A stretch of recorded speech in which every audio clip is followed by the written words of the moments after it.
Sa isang maliit na gym, tumunog ang stopwatch ni Bella. Pinunasan niya ang kanyang noo gamit ang gilid ng tuwalya habang pinagmamasdan ang 18 taong gulang na si Marco na tinitrain nila sa boxing. Again, sigaw ni Bella, matalim pero hindi malupit ang tinig. Mas mabilis! Ayusin mong suntok, Marco! Hindi ganyan! Ngumiti si Marco nang mahiyain at inayos ang gloves. Susubukan ko po ulit, Coach Bella. Tumawa si Bella at tinapik ang timer. Yan ang tama. Tuloy lang. Babae siya pero may part-time job siya sa gym na yon. Assistant coach siya sa boxing at nagtuturo sa mga gustong matuto. Minsan, siya rin ang isinasalang sa mga sparring. Wala naman kasi siyang ibang inatupag kundi iyon. Hindi siya matalino, hindi rin siya sobrang pa-girl, kaya boxing ang nakahiligan niya. At kahit papaano, bumubuhay sa kanila ng mama niya at mga ampo nito. Natigilan lang siya nang isang formal na lalaki ang pumasok sa gym. Sino yan? Bulong ni Bella habang pinupunasan ang pawis sa kanyang noo. Matangkad, maayos ang suot na gray na suit na halatang mayaman at may hawak na briefcase sa isang kamay. Bella Asuncion? Tanong nito, formal pero may tensyon sa tinig. Itinaas ni Bella ang isang kilay habang nakasandal sa gilid ng ring. Bakit mo ako kilala? Anong kailangan mo? Inilahad nito ang kamay. Ako si Attorney Ramon Delgado. May mga kailangan tayong i-discuss. Abogado ako ng mga Vergara. Mapakla siyang tumawa at tinanggal ang gloves. Vergara? Yung walang hiya kong tatay na mayaman na hindi ako pinanagutan at tinangay pang kakambal ko? Galit si Bella sa tatay niya. Pagkatapos mabuntis ang mama niya, hindi na nito pinanagutan. Bukod doon, tinangay pa ang kakambal niya at iniwan siya. Ang dahilan, kailangan lang nito ng lalaking anak na magiging tagapagmana, na para bang kabuti lang si Bella na nagkaroon lang ng saglit na existence sa mundo. Ang mabuti pa, umalis ka na. Wala akong balak makipag-ugnayan dyan. Isa pa, gustuhin ko man na makita ang kakambal ko. Wala akong tiwala sa nagpalaki. Pero, namatay ng iyong ama. Imporma ng abogado. Agad siyang natigilan, pero mapait ulit na napangiti. Namatay man lang na hindi humingi ng tawad sa akin? Mataman siya nitong tiningnan.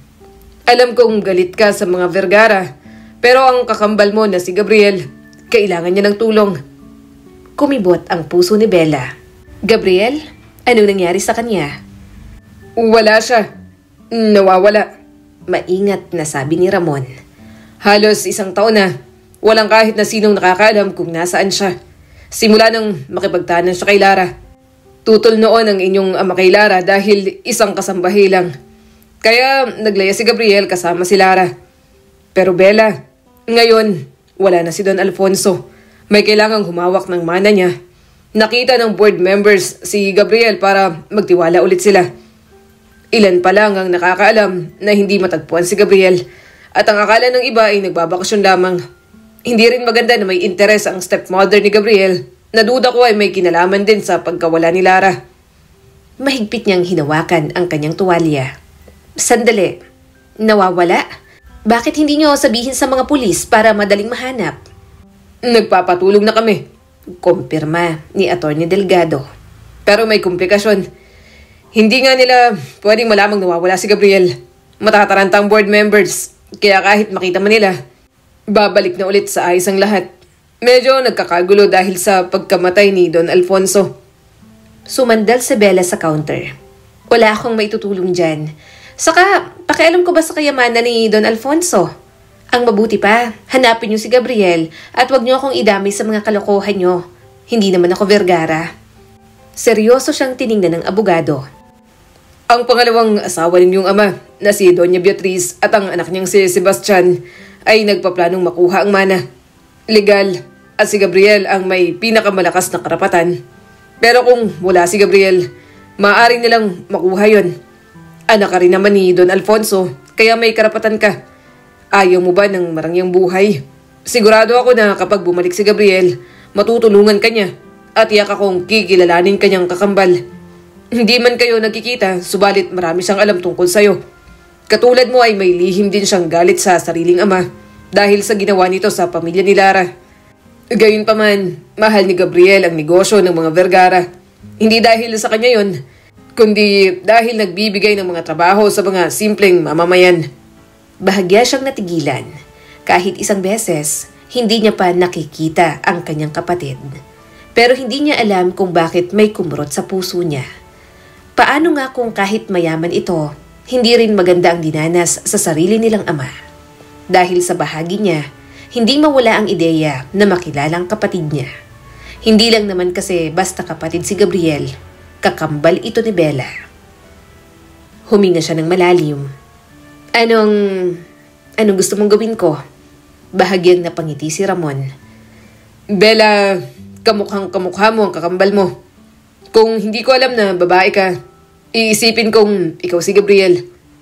Medyo na-offend si Bella at hinaplos ang buhok niyang wolf cut. Mukha lang akong lalaki at magasgas ang boses pero babae pa rin naman ako. Napangiti pa ang abogado. Kahit sa boses, halos magkalapit kayo. Kaya kailangan ka namin. Kailangan kitang magpanggap bilang Gabriel. Parang tumigil ang oras para kay Bella. Pakiulit? Magpanggap ka bilang siya. Sandali lang para protektahan ang mana laban sa plano ni Doña Beatriz. Walang sino man sa labas ng pamilya ang dapat malaman na nawawala si Gabriel. Huminto ito at tiningnan siya mula ulo hanggang paa. Sobrang kamukha mo ang kakambal mo. Magkasing tangka din at kaunting pakapalang ng boses mo. Para ka ng si Gabriel. Damitan ka ng panlalaki at gupitan ng buhok mo. Hindi ko may isip na babae ka. Hindi rin alam ng lahat na may kakambal si Gabriel. Kaya hindi sila maghihinala. Parang biglang nahilo si Bella sa mga sinabi ng abogado. Teka lang. Hindi ko maintindihan. Gusto mo ako, isang boksingera na hindi marunong magtay, magpapanggap bilang si Gabriel Vergara? Hindi nagbago ang ekspresyon ni Ramon. Oo. Sumandal si Bella sa counter at pinisil ang noo. Hindi ako magsisinungaling, attorney. Pero parang baliw yung naiisip mo. Anong tingin mo sa buhay namin? Teleserye? Baka hindi ko kayanin. Hindi ko nga alam kung paano kumilos ang kakambal ko. Pag-aaralan mo. Tutulungan kita at sasabihin nating na-aksidente ka at nagka-amnesia. Kaya wala kang masyadong maalala. Naiintindihan ko ang pag-aalinlangan mo, sabi ni Ramon. Ngunit sa ngayon, ikaw lang ang makakapagprotekta sa mana ng kapatid mo at ng sayo rin. Pinaglapat ni Bella ang mga labi niya. Kaya niya bang gawin yon? Ngunit ang ideya na protektahan ang nararapat sa kanya at kay Gabriel ay nagpasiklab ng pag-asa sa kanya. Huminga si Bella at hinawakan ang gilid ng counter. Tiningnan niya ang mga punching bag, gloves at ilang equipment. Gym na parang tanging naging mundo niya na lang. Iba ang laban na naialok sa kanya. Walang pisikal na suntok, ngunit may mataas naman na taya. Sige, wika niya sa wakas. Gagawin ko para kay Gabriel. Kaya lang, walang magtatrabaho para kina mama at sa mga kapatid ko. Ngumiti naman ito. Salamat. Ako nang bahala. Bibigyan kita ng malaking halaga. Ang totoo, hindi lang ako simpleng abogado ng mga Vergara. Kaibigan din ako ni Gabriel. Kaya ayoko maagaw ng mga yon ang mana na dapat ay para sa kaibigan ko. Masyado ng maraming pinagdadaanan si Gabriel. Kaya ito lang ang tangi kong magagawa para maprotektahan ko siya. Marahang tumango si Bella at iginiya na ito sa isang lamesa. Saan ako magsisimula? Binuksan ni Ramon ang isang folder. Inilabas ang mga papeles, litrato at susi. Lahat ng kailangan mo. Schedule ni Gabriel, kakilala, galaw at personal na record. Kailangan mo tong tandaan. Kailangan mo ring maging kapanipaniwala kay Doña Beatriz at Sebastian. Matalino sila, Bella. Itinaas ni Bella ang kilay. Matalinong masasama ang budhi. Wala akong pakialam. Sapakin ko pa silang lahat. Tumawa naman ang abogado. Hindi ka pwedeng basta manapak na lang. Hindi ganun si Gabriel. Huminga si Bella at tiningnan ang larawan ng kapatid niya na kamukhang kamukha niya nga. Kaya niya yon. Kailangan niyang kayanin. Halatang matalino, may charm at sophisticated si Gabriel. Habang siya naman ay may determinasyon at katigasan ng ulo. Pagkatapos nilang mag-usap at nang makaalis na si Ramon, nagtagal si Bella na nakaupo roon. Hinahayaan ang bigat ng sitwasyon na sumagi sa kanyang isipan. Sa mga susunod na araw, magbabago ang kanyang buhay. Hindi niya lang yun gagawin para sa pera, kundi sa kakambal na matagal nang nawalay sa kanya. Anak, bakit ba ang layo ng pagtatrabahuhan mo? Nag-aalalang sabi ng kanyang ina. Patuloy siya sa pag-iimpake ng mga gamit. Nay, ilang buwan lang naman po yun. Saka coach po ako sa boxing doon. May nakakita po kasi ng potential ko, ma. Nasa inyo na nga po ang paunang bayad. Gastusin niyo po yan, ah. Tawag lang po kayo sa akin. Niyakap siya ng kanyang ina, maging ang mga batang ampo nito. Ayaw ni Bella sabihin sa mga ito ang gagawin niya. Alam niyang mag-aalala lamang ang pamilya niya.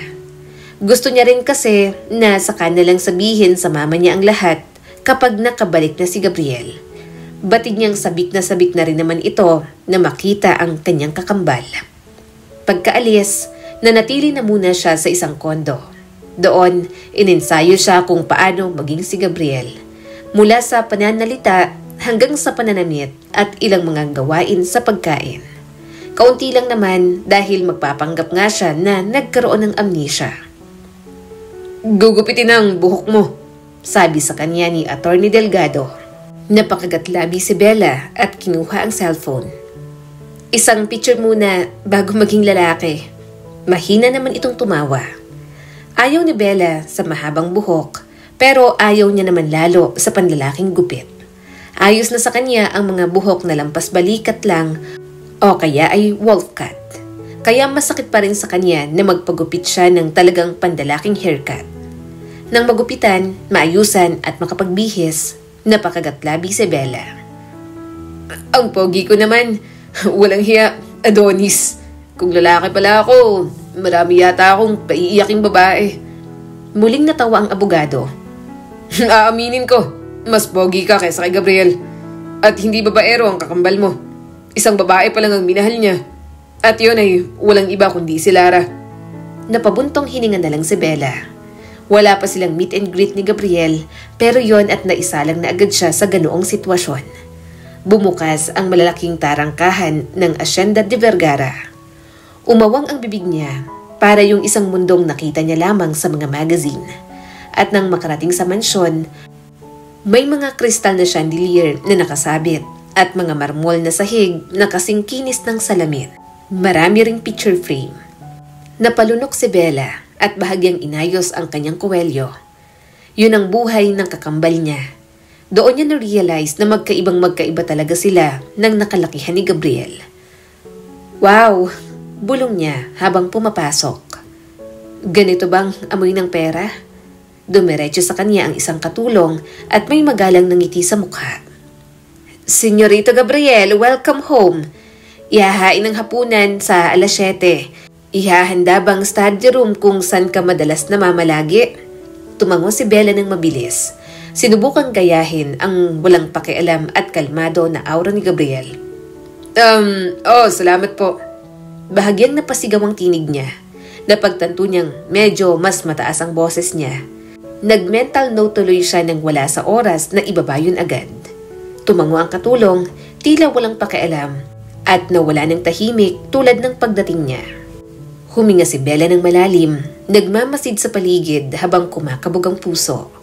Hindi niya inakalang lalakad siya sa ganoong karangyaan, lalo na habang nagpapanggap na kabilang siya roon. Huwag kang magpanik, bulong niya sa sarili at huminga ng malalim.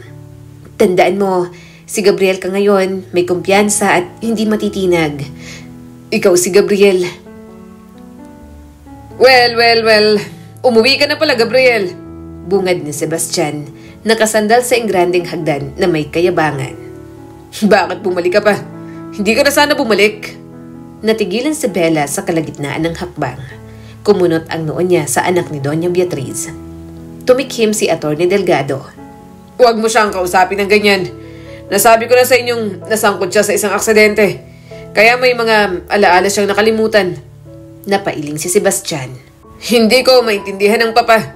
Lumayas na nga ang lalaking yan at tinalikuran ng lahat. Ano pa't pinahanap siya at siya pang may malaking mana. Ngumisi naman si Atty. Delgado. I think you have no right to question Don Alfonso's decisions. Legal na anak at legal na tagapagmana si Gabriel. Wala kayong magagawa kung kay Gabriel niya gustong ibigay ang malaking porsyento at mga pag-aari niya. Mula sa gilid, lumitaw si Doña Beatriz. Sophisticated manamit pero parang lawin kung tumingin. Gabriel? Totoo bang wala kang maalala? Hindi niya mapigilang magsalita. Kaunti pa lang ang aking naalala pagkatapos ng aksidente. Pero sa nakikita ko sa inyo, bakit parang hindi kayo masayang nagbalik ako sa sarili kong pamamahay? Naningkit ang mga mata ni Doña Beatriz. Well, masaya naman kaming bumalik ka. Ngunit paanong negosyo kung wala kang gaanong maalala? Huwag mong kalimutan na ang pamana ng Vergara ay nangangailangan ng tuloy-tuloy na atensyon at ayaw naming makita ang anumang pagkukulang. Sumagot naman si Atty. Delgado. Wala na po siguro yun, Doña Beatriz.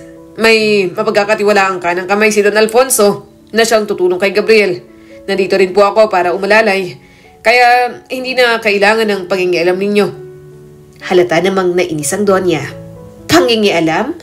Mangingialam ako dahil Vergara din ako. May right ako sa kayamanan ng asawa ko. Pero higit na mas may right si Gabriel kaysa sa inyo. Diretsong sabi ni Atty. Delgado. Kaya ang mga huling desisyon, kay Gabriel pa rin magmumula at hindi sa inyo. Medyo kinakabahan si Bella. Parang gusto niya na lang sapakin ang mag-ina para matapos na. Pero alam niyang mas lalong mapapahamak si Gabriel kapag ganoon. Maya-maya ay hinayaan na rin naman siyang magpahinga.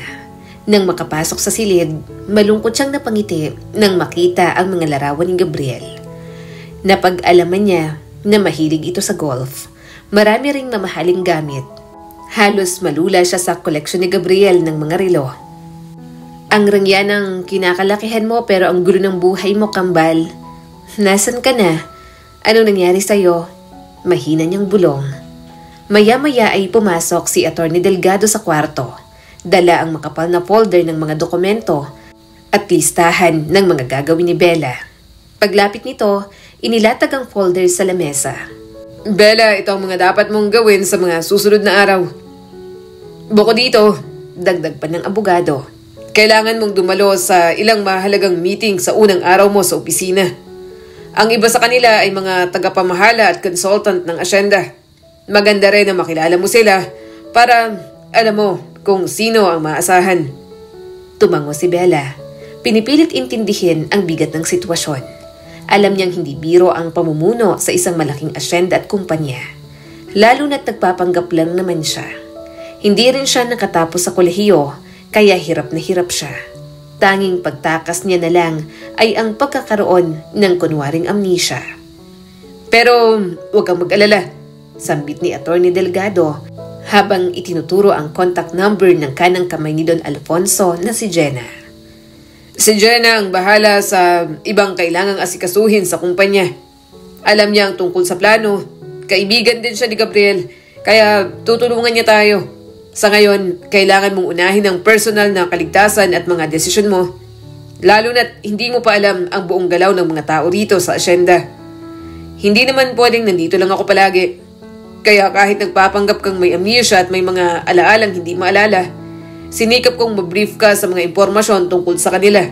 Sa ganitong paraan, mas kapani-paniwala na nagpapagaling ka kuno. Huminga ng malalim si Bella. Kaya ko to. Tumango si Atty. Delgado at may bahagyang ngiti sa gilid ng labi. Tama. Alam kong matapang ka. Pero bibigyan ka pa rin namin ng sapat na proteksyon. May mga guards sa buong asyenda at may mga personal guards ka rin. Pero nagpapanggap lang sila na mga tauhan ng asyenda para hindi mahinuha ng mag-inang yun na alam natin ang ginagawa nila. Tumango ulit si Bella. Maganda rin na may bantay ako. Kasi hindi ko pa rin alam kung paano gagalaw sa lugar na to. Siya nga pala. Dagdag pa nito. May isa pang anak si Doña Beatriz bukod kay Sebastian. Si Gustavo, ang panganay na anak niya sa pagkadalaga. Kilala ni Gabriel si Gustavo pero mga bata pa lang sila nung huli silang nagkita. Lumaki si Gustavo sa lola niya. Nang maglaya si Gabriel, saktong pagdating ni Gustavo sa asyenda. Tinanggap siya ni Don Alfonso at nakakatulong sa pagmamanage ng asyenda. Sinasabi ng ilan na mabait siya pero hindi natin alam kung panig ba siya sa kina Doña Beatriz at Sebastian. Kaya mag-ingat ka pa rin. At ngayon, mahirap magtiwala sa mga tao dito sa asyenda. Hindi natin alam kung sino ang pwedeng pagkatiwalaan o kung sino ang traidor. Pinilit ni Bella na huwag magpakita ng kaba. Kaya ko namang ipagtanggol ang sarili ko, pero maganda rin na may mga bantay. Hindi ko pa rin alam kung ano ang eksaktong nangyayari sa paligid ko. Tiningnan siya ni Atty. Delgado ng mabuti. Ang tanging babantayan mo lang sa simula ay yung mag-inang yun. Pero habang tumatagal ka rito sa asyenda, makikilala mo rin ang iba. Kailangan mo lang ng maging maingat at mapanuri. Napabuntong hininga si Bella. Ang dami niyang kailangang matutunan sa loob ng ilang araw. Hindi niya kailangang unawain ang mga tao sa paligid niya, kundi pati ang kanyang sarili. Kailangan niyang unawain kung paano kumilos si Gabriel sa lahat ng yon. Kung may tanong ka, sabi ni Atty. Delgado, huwag kang mahihiyang itanong. Ang mga guards mo at si Jenna ay handang tumulong. Basta habang nandito ka, huwag kang magpapadala sa emosyon. Lagi mong isipin ang kaligtasan mo. Tumango si Bella at bahagyang umiti. Salamat, Atty. Delgado. Sisikapin kong maging maingat at sisikapin kong makilala ang lahat. Pero hindi ako basta-basta magtitiwala. Kahit na mahirap sa simula, para kay Gabriel naman to. Good. Yan ang gusto kong marinig. Sagot ng abogado bago lumakad palabas ng kwarto. Napahiga na lang siya sa kama. Napalingon siya sa bintana kung saan tanaw ang buong asyenda. Alam niya na marami pang lihim ang matutuklasan. Maraming tao ang kanyang makikilala at maraming panganib ang kanyang haharapin. Ngunit isang bagay ang malinaw. Handa siyang labanan at alamin ang katotohanan ano man ang mangyari para sa nawawala niyang kapatid na si Gabriel. Sa mga lumipas na araw, pagkatapos harapin ng board members, paunti-unti niyang pinag-aaralan ang buhay sa asyenda. Hindi niya rin masyadong kinakausap ang mag-ina. Kapag kakain, dahil siya naman ang pinaka-boss doon, may choice siyang hindi sumabay. Isang gabi, sa sala, hindi napigilang tingnan ni Bella ang mga lumang photo album. Dahan-dahan niyang binuksan ang album at habang binubuklat ang bawat pahina, ramdam niya ang bigat ng nakaraan. Tuwing nakikita niya ang larawan ng ama, isang kakaibang lungkot ang bumabalot sa kanyang dibdib. May halong galit at hindi maitatanging pangungulila. Nakangiti siya sa bawat larawan ni Gabriel, ngunit may kakaibang kirot sa puso. Palihim niyang kinukunan ng larawan si Gabriel gamit ang kanyang cellphone. Iniisip niya na kapag handa na siya, ipapakita niya yon sa kanilang ina. Alam niya na malaki ang pagsisisi ng kanyang ina at kahit papaano gusto niyang ipakita na maayos si Gabriel ngayon kahit sa kabila ng lahat. Ngunit may isa ring laging nakakadagdag ng tensyon sa kanyang mga sandali sa katahimikan. Walang iba kundi ang anak ni Doña Beatriz na si Sebastian. Isang simpleng gabing tahimik, bigla na lang nitong tinapunan ng juice ang photo album na nasa kanyang tandungan. Mabilis na tumayo si Bella. Inalayo ang basang album at tinanggal ang anumang basang pahina. Ramdam niya ang takot na baka mabasa rin ang kanyang damit at bumakat ang dibdib niya. Kaya dahan-dahan niyang inayos ang sarili. May ginagamit naman siya para hindi mahalata ang kanyang dibdib. Pero mabuti na rin ang maingat. Nagpapanggap siyang Gabriel at masisira ang plano kung hindi niya aayusin. Anong ginagawa mo? Tanong ni Bella at medyo naiinis na. Tumaas ang kilay ni Sebastian. Sabay ngiti na puno ng pang-aasar. Well, hindi ko sinasadya. Nadula sa kamay ko yung baso. At bakit mo tinitingnan ng mga yan? Inaalala mo ba ang childhood memories mo? Ang lawak ng sala, tapos lumalapit ka sa akin. Hindi ba parang bata ka rin na gustong magpapansin sa akin? Balik ni Bella rito. Tumawa si Sebastian at tinapik-tapik ang pisngi niya ng maliit na photo album. Aba, nawala ka lang ng 1 taon, palasagot ka na. Hindi ka na yung tahimik at walang kibo.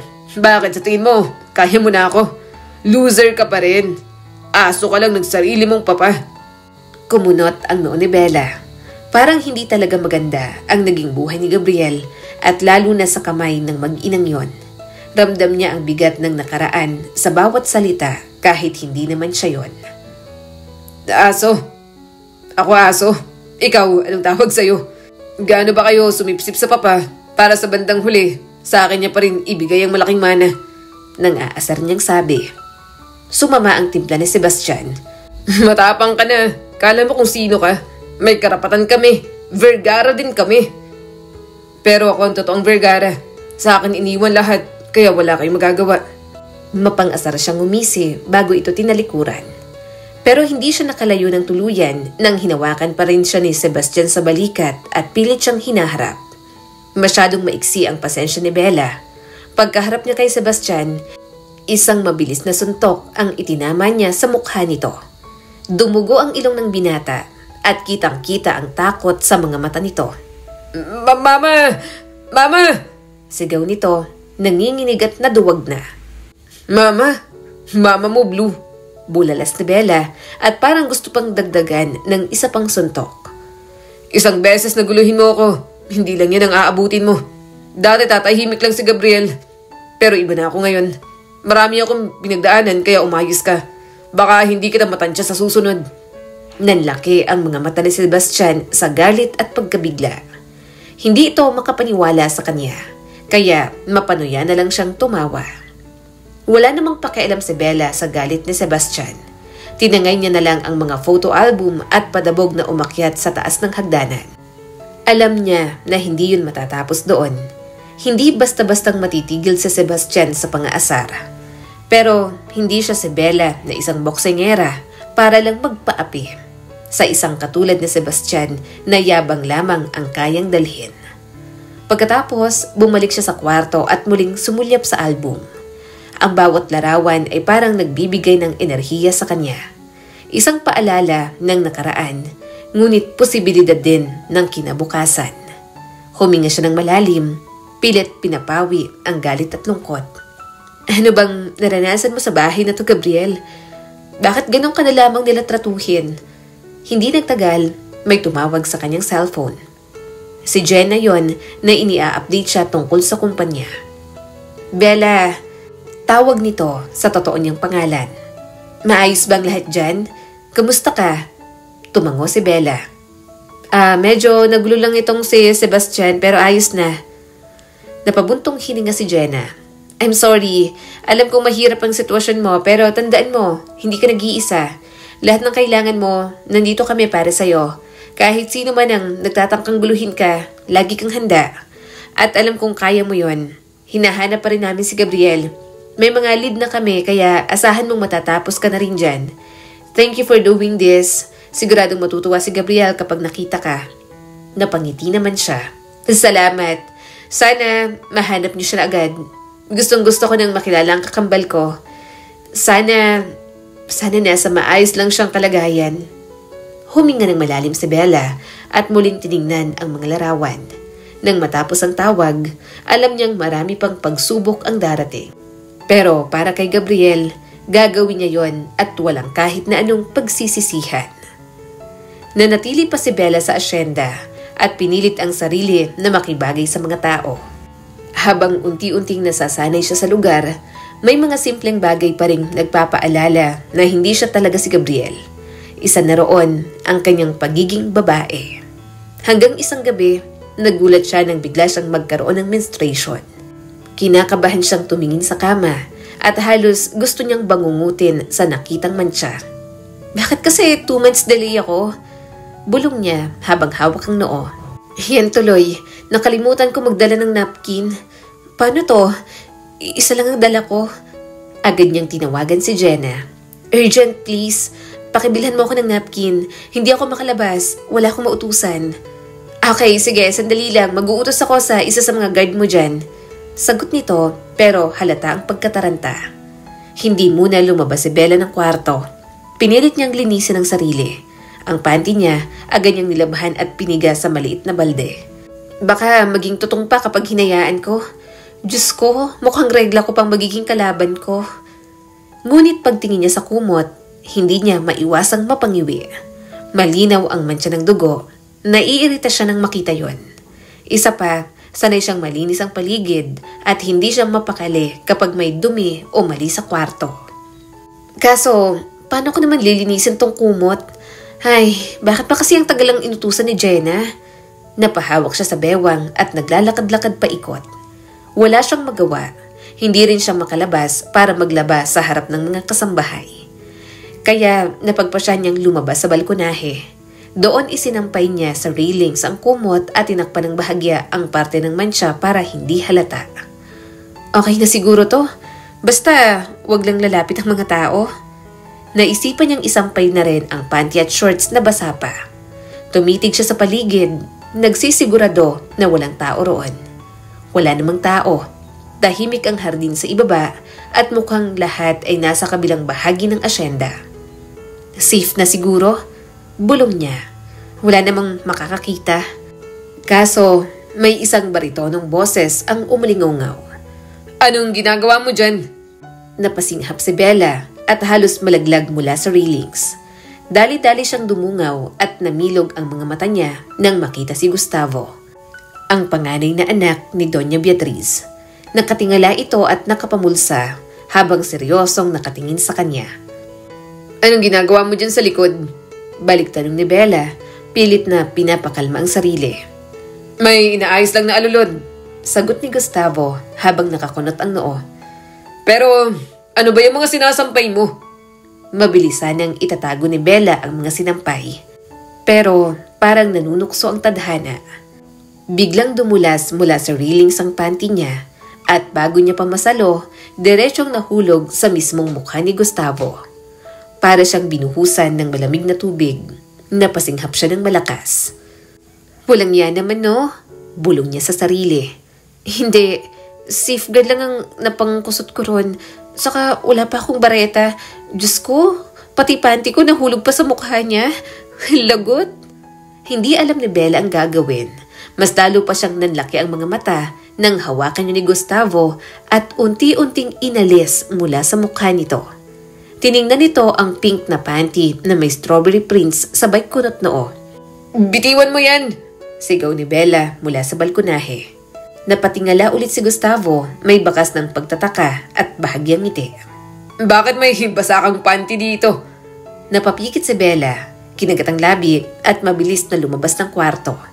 Para siyang hinahabol ng aso habang nagmamadaling bumaba at pumunta sa likod bahay. Akin na yung panty ko! Hingal na hingal niyang sabi at agad inilahad ang kamay. Bahagyang natawa si Gustavo at mas lalo niyang narinig ang malalim na timbre ng boses nito. Nagsusot ka ng panty? Nanlaki ang mga mata ni Bella at agad hinablot ang panty mula sa kamay nito. Siyempre hindi! Pautal niyang sagot. Tumawa si Gustavo, isang malalim na tawang parang nakakaloko pero hindi bastos. Hulaan ko, may kasama kang babae kagabi. Nagdadala ka pala ng babae sa kwarto mo. Akala ko pa naman hindi ka ng bababae. Isa lang ang wala kang pakialam. Singit agad ni Bella, halos maiyak sa hiya at inis. People change. Tumaas ang mga kilay ni Gustavo saka napasipol. Nag-iba ka na nga. Pero kung mambababae ka, sana naman hindi bata. Kasi sa choice of panty, oy, nanlaki ang mga mata ni Bella habang namumula ang pisngi. Bakit? Bata lang ba ang pwedeng magsuot ng ganitong panty? Ano bang inaasahan mong panty? Yung mga may lace na may butas, manipis? Hindi ako nagsusuot ng ganon. Napahalakhak si Gustavo. Easy dude. Alam kong hindi ka nagsusuot ng panty. Bigla siyang natahimik. Nawala sa isip ni Bella. Nagpapanggap nga pala siya bilang Gabriel. Muntik na siyang mabuko sa sarili niyang bibig. Tumikim si Bella at muling pinalalim ang boses. At pwede ba? Huwag kang masyadong pakialamero. Napailing si Gustavo pero hindi matanggal ang ngisi sa labi. Well, anyway, sabi sa akin, wala ka raw masyadong maalala. Kaya siguro naninibago ka. Nakakagulat lang na may babae ka na agad na pinagkakaabalahan. Pero masaya akong nakabalik ka na dito, Gabriel. Bahagyang natigilan si Bella. Parang may kakaiba sa tono nito. Hindi tulad ng panlalait ni Sebastian o ng malamig na pagtrato ng nanay nito. May lambing at respeto, iba ang dating at halatang mabait. Habang pinagmamasdan niya si Gustavo, mas lalo siyang naguluhan. Mukhang mabait ito kay Gabriel kahit may halong panunukso. Pero kapag titingnan, parang hindi bagay. May tikas, may kayumangging balat, malapad ang balikat at halatang confident ang binata. Ang aura nito ay parang bad boy na kayang sumuntok sa kahit sino, pero sa kilos at salita, may lalim na hindi agad nababasa. Tila isang lalaking asyendero na bumaba mula sa kabayo ang dating ni Gustavo. Salamat, Mahina niyang sagot. Namumula ka. Tumaas ang isa nitong kilay at bahagyang umisi. Anong salamat? Sa pagsalo ko ng panty mo? Hindi, wala. Mabilis siyang tumalikod, hawak-hawak ang panty at pinilit itinago sa likod.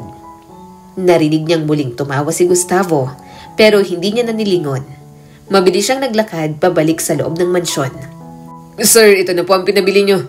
Saad ng gwardya sa kanya. Marami pong brand kaya binili ko na po lahat. Tumikim siya at tinanggap yon. Okay, salamat. Ramdam niya ang mabilis na pagtibok ng puso habang umaakyat. Hindi niya alam kung dahil ba sa hiya, sa inis, o sa kakaibang titig na nakita niya kanina kay Gustavo. Malaki ang asyenda. Kung gugustuhin, madaling makaiwas si Bella kina Sebastian at Doña Beatriz. Ngunit kahit ganun, hindi niya maiwasang bantayan pa rin ang kilos ng mag-ina. Kailangan niya lang talagang maging laging alerto. Pero sa gitna ng lahat ng yon, may isa siyang hindi mawari. Kung bakit tila kakaiba ang epekto sa kanya ni Gustavo. Hindi tulad na Sebastian na halatang mayabang at palaaway o ni Doña Beatriz na tuso at matalim kung makatingin. Iba si Gustavo. Tahimik itong mapanuri at tila hindi madaling basahin. Isang hapon, nagpa-deliver siya ng punching bag. May gym room naman sa loob ng mansyon, pero ayaw niyang doon mag-ensayo at baka biglang sumulpot si Sebastian. Kaya dinala niya sa maliit na kiosk malapit sa gilid ng asyenda ang punching bag. Isinabit sa poste at doon nag-umpisa. Sunod-sunod ang kanyang suntok. Ramdam niya ang bigat at bilis ng paghinga niya habang pawis na pawis ang noo. Sa bawat tama ng kamao niya sa bag, para bang nabubunutan siya ng bigat sa dibdib. Lahat ng galit, takot at pagkabalisa, doon niya ibinubuhos. Hindi ko alam na mahilig ka na pala sa boxing. Napatigil siya at napapitlag sa baritonong boses ni Gustavo. Agad niyang niyakap ang punching bag na para bang nahuli siyang gumagawa ng kasalanan. Nang lingunin niya, nandoon nga si Gustavo. Nakahilig sa hamba ng kiosk na nakataas ang isang kilay at may nakakaasar ng ngiti sa mga labi. Umalis ka nga rito. Maring sabi niya, pinunasan ang pawis sa noo gamit ang tuwalya. Huwag mo kong abalahin. Umalpas ang mababang tawa ni Gustavo, saka hinalukip-kip ang mga braso. Ang lakas mo palang sumuntok. Hindi bagay sa tahimik na Gabriel, nakilala ko nun. Binunot ni Bella ang mga kamay mula sa gloves at hinubad iyon. Gusto mo ng sample? Akin ang mukha mo. Naglakad si Gustavo papalapit habang nakangisi. Hindi na. Nakita ko na kung paano mo pinasuko si Sebastian. Ang hard nun, dumugang ilong. Napangiwi si Bella. Kapatid mo pa rin yun. Tapos ganyan ka. Saka bakit ba ang dami mong tanong? Katulad ka rin ng nanay at kapatid mo. Halata kayo na hindi kayo masaya sa pagbabalik ko. Bahagyang lumapit ang binata at inilapit ang mukha sa kanya. Huwag mo akong isama sa kanila. Pinabayaan lang naman ako ng nanay ko sa lola ko. Hindi ako gaya nila na laging nakadikit sa papa mo. Natigilan si Bella. Saglit na tinitigan ang matalim na mga mata ni Gustavo. Ano naman ang ginagawa mo rito? Skills, education. Pinili akong manatili ni Don Alfonso. At masaya akong bumalik ka. Kahit papaano, naging mabuti rin siya sa akin. At lahat ng iniwan niya, karapatan mo. Ikaw lang ang tunay na tagapagmana. Hindi niya alam kung paano tatanggapin yon. Bahagyang napangiti si Bella ng mapait. Mabuti pa sa iba, mabait ang kanyang tunay na ama. Pero sa kanya, parang wala lang na inabandona dahil lamang babae siya. Tahimik si Gustavo, Pero hindi mawala ang titig nito. Ang lalim ng mga mata na parang sinusuri siya at binabasa ang mga sekreto niya. Hindi ko matumbok, biglang sabi ni Gustavo. Pero may kakaiba talaga sa iyo, Gabriel. Agad siyang kinabahan at mabilis na kumirot ang dibdib niya. Anong sinasabi mo? Siyempre may kakaiba. Naaksidente ako, nawala ng alaala. Kung may nakikita kang bago sa akin, pareho lang tayo. Kasi lahat kayo, hindi ko rin matandaan. Tumango si Gustavo at bahagyang umisi. Well, may punto ka. Siguro naninibago lang ako. Saka wala naman akong karapatang questionin ka. Ngayon lang ulit tayo nagkita. Pero kahit ngayon lang, alam ko marami tayong pinagsamahan. May sikreto pa nga tayo sa isa't isa nung mga bata pa tayo, di ba? Naalala mo, nang minsang tumakas at sinamahan kita para lang puntahan nun ng isang taong sobrang halaga sa'yo. Bahagyang kumunot ang noo ni Bella. Wala siyang alam sa sinasabi nito. Kung isa man ang sigurado, yun ay tiyak na malapit ito kay Gabriel. Kaya kahit anak ni Doña Beatriz, tila may parte na sa kanya ang naniniwala sa binata. Wala akong alam sa sinasabi mo. Nakalimutan mo na ba? Wala akong maalala. Palusot niya na lang. Huminga ng malalim si Bella. Bakit ba ganon tumingin si Gustavo sa kanya? Parang kaya nitong basagin ng pader na itinayo niya. Tahimik silang dalawa at ang tanging ingay lang ay ang banayad na pag-ihip ng hangin sa kiosk. Nang kumilos siya para buhatin ang punching bag at alisin, bigla yung gumalaw at muntik nang bumagsak. Agad lumapit si Gustavo, inabot ang kabilang gilid para saluhin. At doon sila nagtagpo, parehong nakayuko sa punching bag habang magkalapit ang kanilang mga mukha. Ramdam ni Bella ang init ng hininga ng binata na halos isang dangtalang ang layo. Napatigil si Bella. Bumilis ang pintig ng puso niya. Hindi siya makagalaw. Bahagyang ngumiti si Gustavo. Ang bilis ng tibok ng dibdib mo. Dahil ba sa workout o dahil sa akin? Nanlaki ang mga mata ni Bella. Mabilis na umatras at halos matapilok. Huwag kang mag-assume. At lumayo ka nga. Anong sinasabi mo? Tumawa si Gustavo at halatang aliw na aliw. Relax lang. Wala akong gagawin. Pero interesting ka talaga. Saka ang ganda ng maliit mong nunal sa baba. Bahagya siyang napahawak doon. Napalunok siya. Walang nunal sa baba si Gabriel. Mukhang nabura ang concealer niya dahil sa pawis. Pero nawala ang pag-aalala niya. Lalo pat hindi rin naman gaanong nakita ni Gustavo ang kakambal niya noon. Mabilis niyang inabot ang tuwalya. Pinunasan ng leeg at braso. Pilit niyang itinatago ang pamumula ng pisngi, pero ramdam niya yon. Tigilan mo na ako, Gustavo. Hindi ako interesado sa mga biro mo. Hindi rin ako nagbibiro. Sagot nito habang diretsong nakatitig.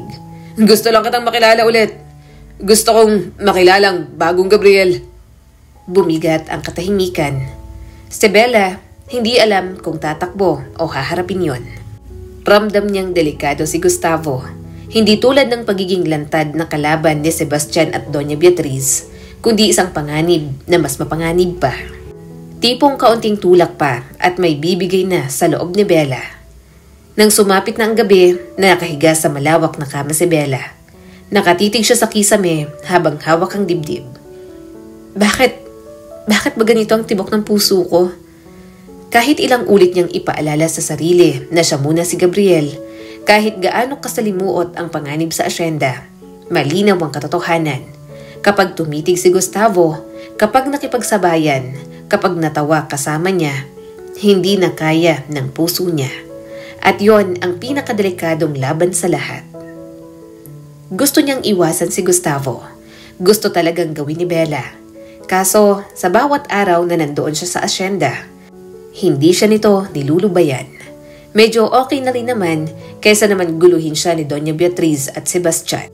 Mama, kumusta po dyan? Tanong ni Bella nang palihim siyang tumawag sa pamilya niya. Sumagot naman ito.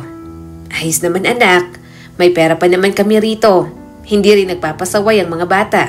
Ikaw, kamusta ka ba dyan? Nakakapagpahinga ka ba? Nakakakain ka ba ng maayos? Napangiti naman si Bella. Opo naman mama, inaalagaan ko po ang sarili ko. Basta mag-iingat ka dyan. Balitaan mo kami palagi anak. Saan pa ng mama niya? Sumagot naman agad si Bella. Nag-usap pa sila tungkol sa ibang bagay. Maya-maya'y tinapos niya rin naman ang tawag. Kailangan niya pa kasing maghanda sa pagbaba. Nagsimula na siyang magbihis. Kinuha niya rin ang mga susuotin para maipit ang dibdib niya. Mabuti na lang talaga at flat-chested siya. May dibdib naman pero hindi naman tipong nakakalunod sa laki. Lalaki ka na ulit. Saad ni Bella sa sarili habang nagbobotones ng polo shirt. Ikaw na ulit si Gabriel. Bumaba na siya para kumain ng almusal. Yun nga lang, nandoon ang mag-inang sina Doña Beatriz at Sebastian. Nandoon din naman si Gustavo na may ngiti sa mga labi nang makita siya. Ayaw niya namang mag-inarte, kaya umupo na lang siya para kumain. Good morning, Gabriel. Bati ni Gustavo. Muntik nang mahulog sa lamesa ang Hungarian sausage na kinuha niya. Mabilis na umayo si Bella. Pilit pinapakalma ang sarili. Hindi niya talaga alam kung bakit kinakabahan siya kay Gustavo. Ang hirap hindi mataranta. Magandang umaga. Balik niya na lang na bati dito at binilisan ang pagkain. Tahimik sila sa mga ilang minuto. Pero maya-maya, nagsalita si Gustavo. Siya nga pala, Gabriel. May ilang lupa na bago pa mamatay ang iyong papa, gusto pa niyang ipagbili sa katabi nating asyenda. Tingnan mo na muna siguro. Mas maganda ang lupa para sa mga mangga na mga puno naman ng katabing asyenda. Kaya gusto na lang ipagbili ng iyong ama noon. Pero kung may naiisip ka, pwede nating puntahan. Medyo bumagal ang pagnguya ni Bella. Hindi niya alam kung ano ang kanyang isasagot. Wala naman siyang alam sa mga ganoon. Hindi niya alam kung paano magdesisyon. Hindi siya si Gabriel at hindi niya alam kung ano ang desisyon ng kakambal niya sa lupang iyon. Tumikim muna si Bella. Gusto kong tingnan muna siguro. Kapag nakita ko, pag-iisipan ko muna. May multo ng ngiti sa labi ni Gustavo bago tumango. Sige. Napanguso si Bella. Hindi niya batid kung bakit pakiramdam niya. Pinagtitripan siya ng binata. Para bang may mga kakaiba sa mga tingin nito. Yun ang dahilan kung bakit hindi maalis ang kanyang kaba. Gayunpaman, sa lahat ng tao sa asyenda, kay Gustavo rin naman siya pinaka-komportable. Sumingit naman si Doña Beatriz. Gustavo, bakit si Gabriel ang isasama mo? Wala naman siyang naalala pa masyado. Hindi ba at mas maiging si Sebastian ang kinukonsulta sa bagay na yan? Mas may pakialam siya sa mga negosyo. Tumaas ang mga kiling ni Gustavo at napailing. Pero hindi naman sa kanyang lupain na yun. Sa huli, si Gabriel pa rin ang kailangan, kaya siyang dapat tanungin. Hindi na nakapagsalita ang mag-ina. Kitang-kita ni Bella kung paanong nainis ang mga ito. Napatingin din siya kay Gustavo. Para bang wala talaga itong amor sa dalawa.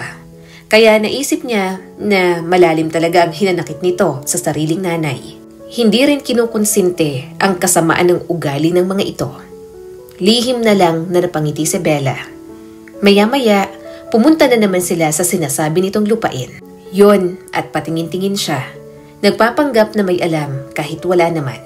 Pero kapag sinasabi ni Gustavo, minsan ay hindi rin talaga siya makapaniwala sa dami ng ari-arian ng mga Vergara.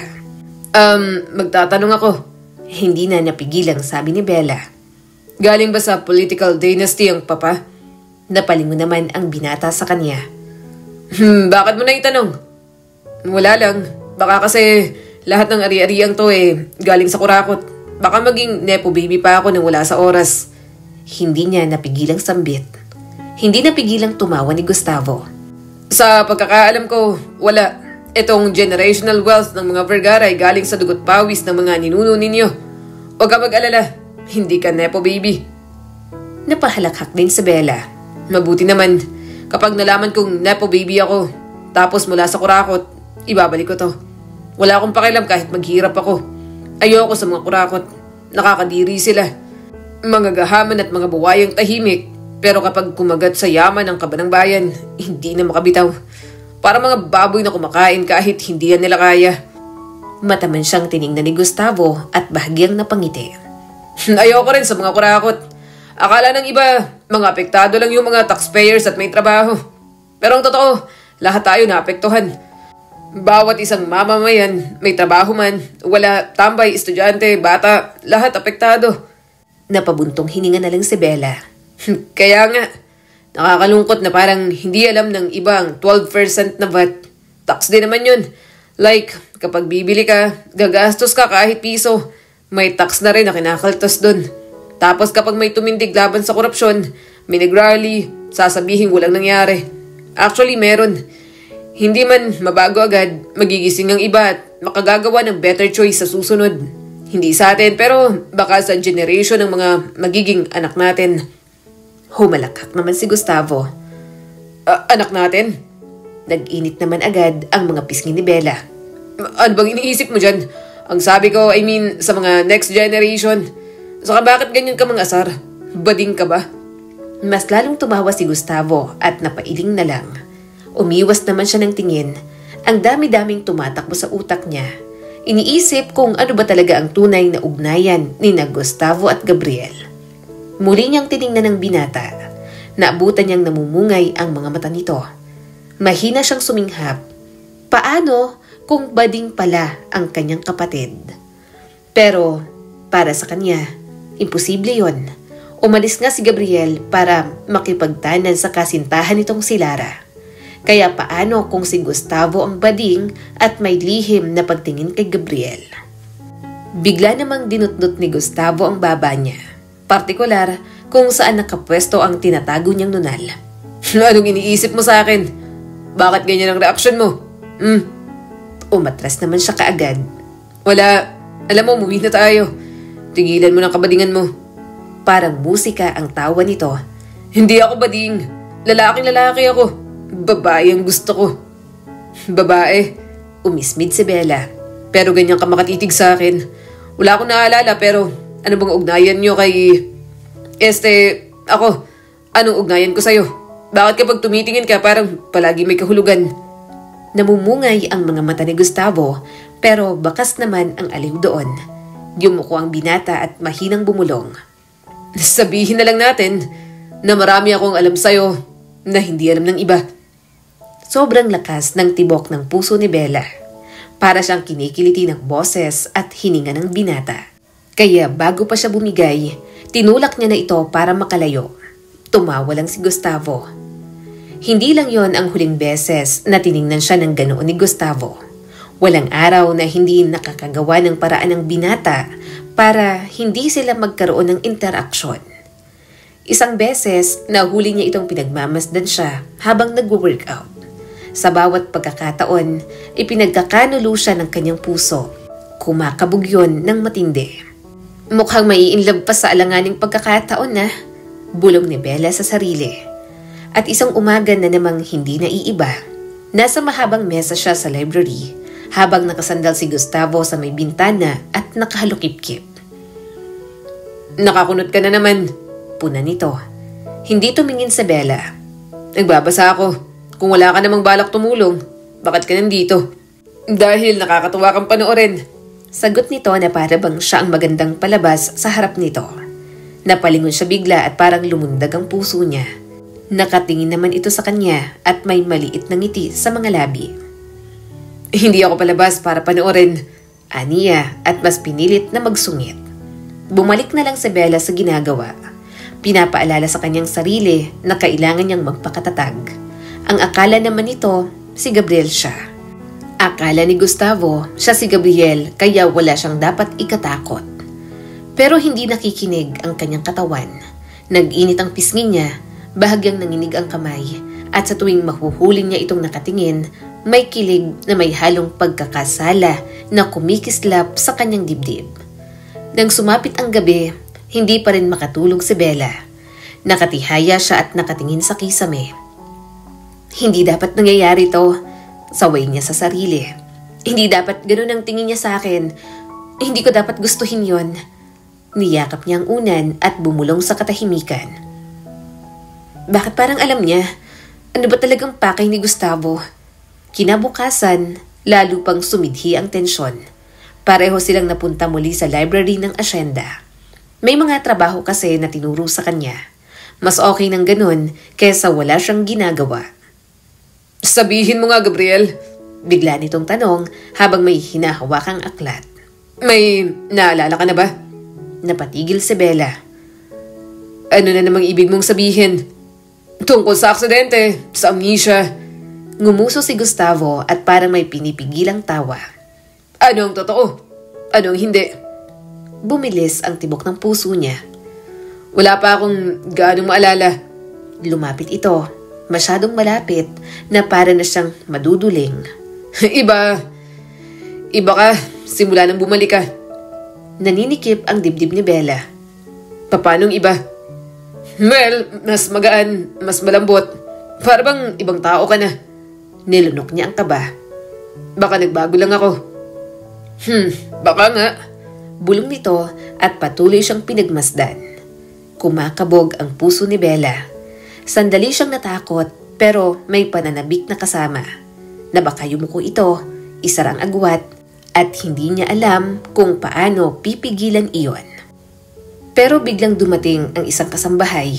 Tinawag sila para maghapunan at naglaho ang salamangkang nasa pagitan nila. Umatras si Gustavo at hindi niya mabasa ang mukha. Huminga naman ng malalim si Bella. Magkatabi silang lumabas, bahagyang nagdikit ang balikat at sinulyapan niya ito. Napabuntong hininga si Bella nang lumabas. Kailangan niyang gumawa ng paraan para iwasan si Gustavo.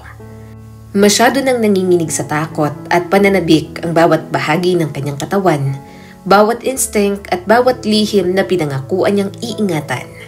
Dahil kapag lumaki pa ang bitak, kapag tumingin ito ng mas malalim, hindi lang ang kanyang pagkukunwari ang mabubunyag. Buong araw na pinipilit ni Bella ang sarili na paniwalaan na walang kahulugan ang mga tingin ni Gustavo. Na ang paos na timpla ng boses nito tuwing binabanggit ang kanyang pangalan ay bunga lamang ng kanyang imahinasyon. Kaso, kahit sa mga simpleng pagtatalo, naaapektuhan pa rin siya. Kung kailan nagpapanggap siyang lalaki, saka naman lumalabas ang pagiging babae niya dahil kay Gustavo. Mali ang ginagawa mo, ani Gustavo habang nakadungaw sa kanya. Napatingala si Bella mula sa ledger na nakabukas sa mesa. Ano? Ang accounts, mali ang pagkakabalanse mo. Hindi mali ang ginawa ko.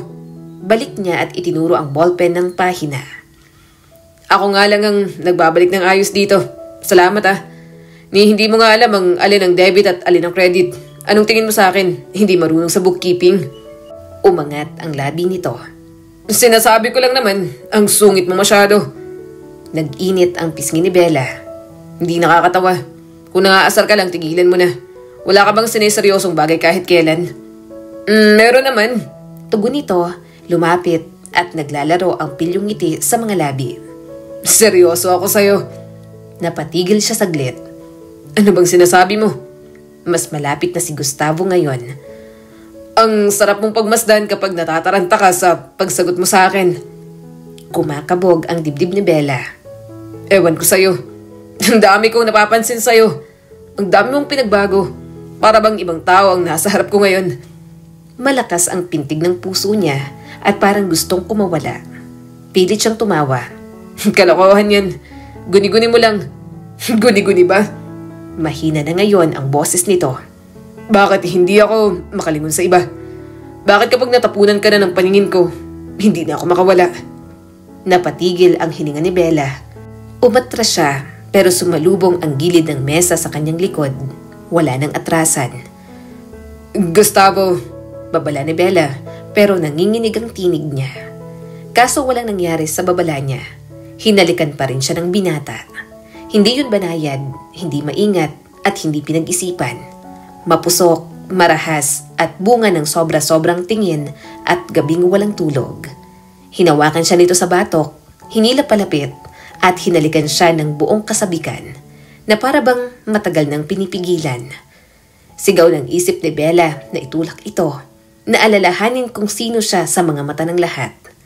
Pero ipinagkanulo siya ng katawan, nag-alab ang init, bumukas ang mga labi at umikot ang mundo sa init ng halik.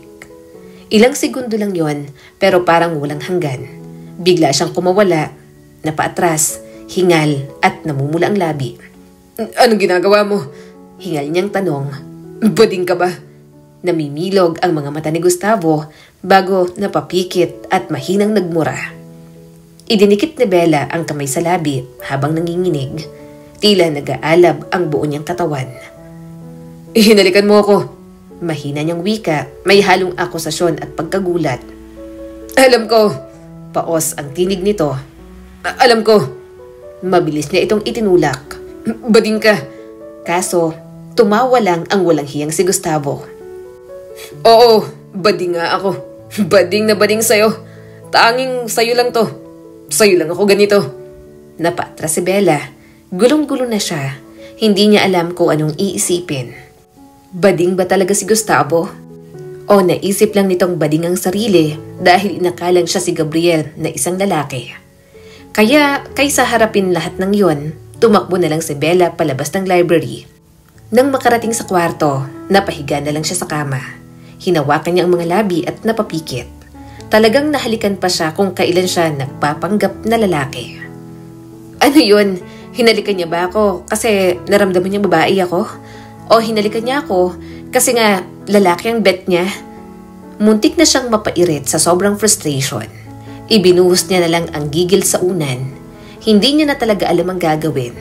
Dapat talagang bumalik na ang tunay na Gabriel. Parang kaunti na lang, mababaliw na siya kay Gustavo.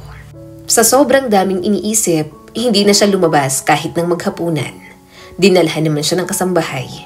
Medyo gumaan ang kalooban niya. Nang makitang strawberries at strawberry shake doon, paborito niya kasi yung prutas. Mukha lang siyang siga at hindi feminine kumilos, pero babae pa rin siya. Naglalaro siya ng Barbie noong bata. Mahilig siya sa pink at paborito niyang strawberries. Eto po palang strawberry shake po. Si Sir Gustavo po ang naghanda. Siya rin po ang nag-prepare nitong pagkain mo. Pinadala lang po sa amin. Saad ng kasambahay. Lihim siyang napakagatlabi. Kinunot niya ang noo habang pinaglalaruan ang mga daliri. Iniisip ni Bella kung peace offering ba yon ng binata.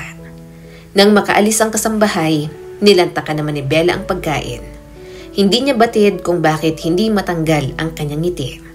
Naiisip niya kasi ang ideya na si Gustavo ang naghanda nun para sa kanya. Pero napapasaya man siya ni Gustavo, hindi pa rin nawawala ang dalawang asungot.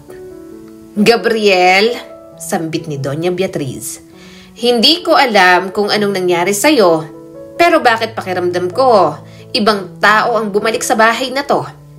Bahagyang natigilan si Bella sa mahabang hapag. Halos mabulunan siya sa kinakain. Ibang tao naman talaga. Siyempre nag-iba siya dahil hindi naman siya si Gabriel. Pinilit niyang tumawa, magaan at tila walang pakialam, tulad ng pagkilos ni Gabriel. Nagbago. Paano, Tita Beatriz? Dahil ba hindi na ako tumatahimik? Suminghal si Sebastian mula sa kabilang dulo ng mesa. Hindi ka nananakit, pero ngayon ang lakas mo ng sumuntok. Bahagyang tumawa si Bella. Gusto mo pa yata ng isa, Sebastian. Pero matalim ang mga mata ni Sebastian sa kanya at puno ng akusasyon. Aminin mo na, ibang tao ka. Parang hindi ikaw si Gabriel. Plastic surgery siguro. Kaya hindi ka eksaktong kapareho ng Gabriel na kilala ko nun. Nagpalitan ng tingin ng dalawa at kumirot ang sikmura ni Bella. Hindi pinaghihinalaan ng mga ito ang katotohanan, pero natatawa talaga siya sa mga naisip ng dalawa. Wala talagang ideya ang mga ito na may kakambal pang babae si Gabriel. Kung wala kayong magandang sasabihin, huwag na kayong magsalita. Mariing sabi ni Bella sa mga ito. Seryoso, dahil ang pumapalag na ako, pakiramdam nyo, ibang tao na ako. Sandaling naputol ang ngisi ni Sebastian bago bumalik na may halong panguuyam. Wala ka pa rin kwenta. Sa amin dapat napuntang mga naiwang ari-arian ni Papa. Bakit, Papa mo? Totoong anak ka ba? Vergara ka ba? Nang iinis niyang tanong dito. Alam nyo, kung wala akong kwenta at kayo nang magagaling, sana hindi niya na ako kinuha mula sa nanay ko nun. Sana ibinigay na nila lahat sa inyo ang yaman na iniwan niya. Pero hindi, di ba? Hindi, kasi hanggang ngayon, para pa rin kayong mga asong habol ng habol sa mga bagay na hindi naman na sa inyo. Kita niya ang gigil sa mukha ni Doña Beatriz. Kinuha nito ang baso at akmang bubuhusan siya, pero dumating na si Gustavo at hinawakan ang kamay nito. Kumibot ang puso ni Bella. Hindi niya napansin ang pagdating nito. Nakatayo si Gustavo at may inis sa mukha, habang tinitingnan ang sariling ina. Anong ginagawa mo? Tanong ni Gustavo. Gigil na gigil pa rin si Doña Beatriz. Sumusobra na ang Gabriel na yan. Simula nang bumalik dito, naging pabalang ng magsalita at nananakit pa. Hindi na ako ginagalang. Mapanuyang tumawa si Bella. Ang respeto, binibigay lang sa mga taong marunong rumespeto. Sumasagot ako, pumapalag, kasi hindi ko nararamdamang tama ng pagtrato nyo. Nagsalita rin si Gustavo. Sa pamamahay na to, si Gabriel ang batas. Wala kayong magagawa sa mga bagay na gusto niyang gawin. Kung masama siya, baka noon pa lang napaalis na kayo. Kaya hindi tama tong ginagawa niyo. Hindi makapaniwalang tumingin si Doña Beatriz. Talagang kakampihan mo pang Gabriel na yan kesa sa akin na sarili mong ina? Nanay mo ko! Bakit mo ko tinatrato ng ganito?